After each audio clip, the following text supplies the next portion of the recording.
I didn't mean to embarrass you. I'm sorry. And took forever to get my dissertation done. But while I was doing it, I started doing odd jobs, and the friends I was crashing with and not paying rent to, who had the B&B, they were fans of this local radio morning show, like Morning Zoo, Wacky, Dave in the Morning.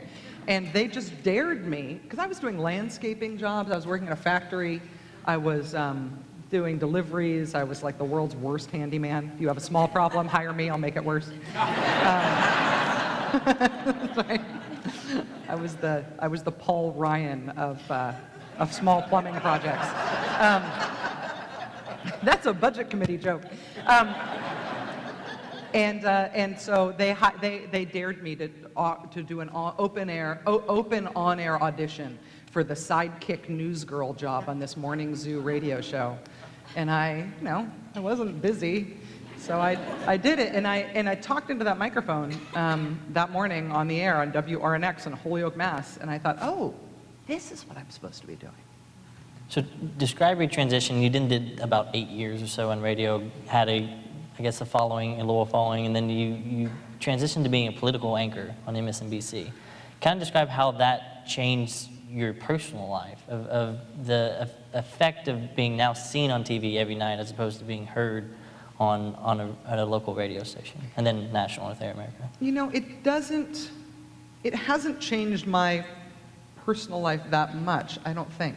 Honey, has it? I don't, here's the thing, when I say that I find my job very hard, I work very, very slowly. And so part of the problem with the dissertation. But when I was doing, for example, at one point in my Air America radio career, I had a 1-hour talk radio show from 5 a.m. to 6 a.m. Right? But I didn't get fired. Everybody else got fired, and I got that time slot. And I used to come in at midnight. I'd stay up all night, come in at midnight to do 5 hours prep for that 1-hour show from 5 to 6 that nobody listened to. And we were working, our studios were in a building that had a lot of other radio stations in it, and so other radio shows, Morning Zoo shows and stuff, would start at 5, and they'd be on from like 5 to 10, or 5 to 9 or something. And I've got this little 1-hour show with no guests, and I'm in there cramming from midnight to 5 a.m. every day.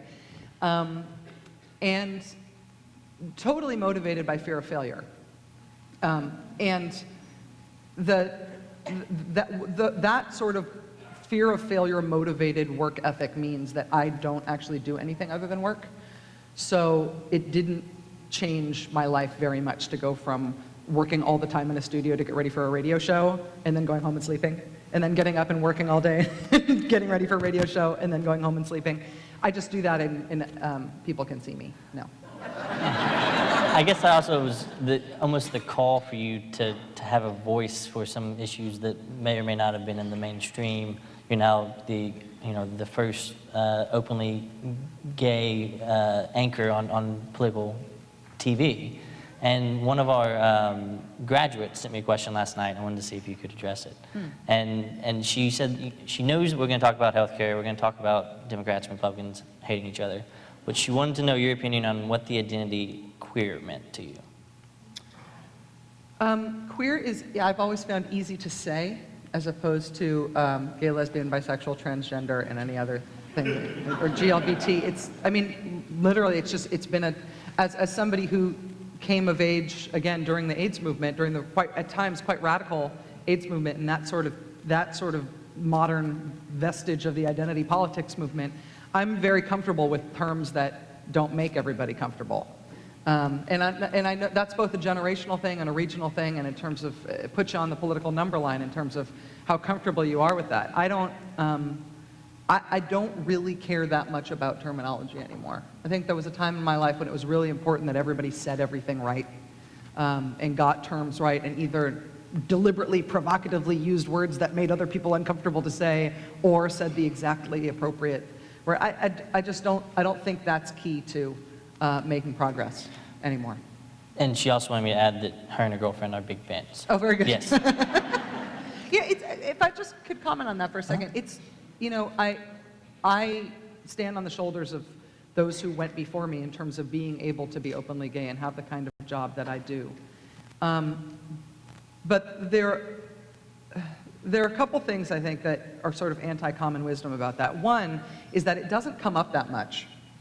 You know, me being an openly gay person, it's sort of who I am, take me or leave me. And some people will criticize my story selection and say, you're choosing this because you're a gay anchor, or you're not choosing this because you're a gay anchor in terms of what we cover. And that's okay.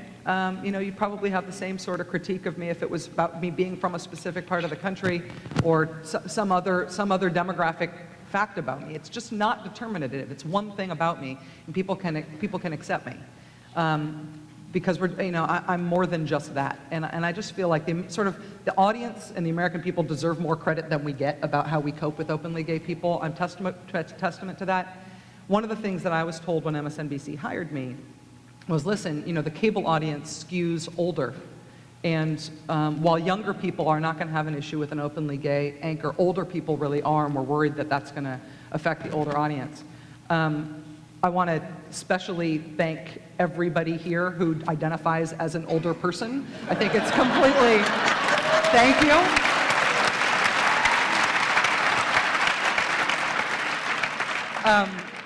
And also, I know that there are conservatives here today who are self-identified conservatives and people who are maybe even affiliated with the great institution in this country known as the Republican Party.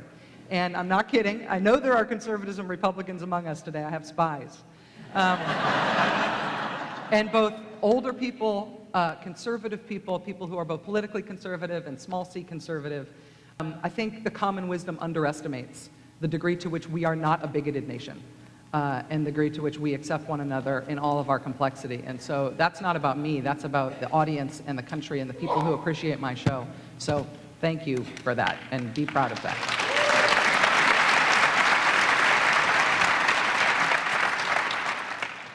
Well, before this happened, this was all my healthcare questions. But since obviously, you know, it's done, we're over with healthcare, so we'll just talk about something else? Yeah. No.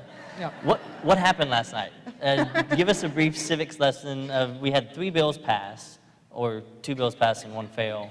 What does that mean? What were they? Who watched last night? Wow. Yeah. It's like civics Christmas. So exciting.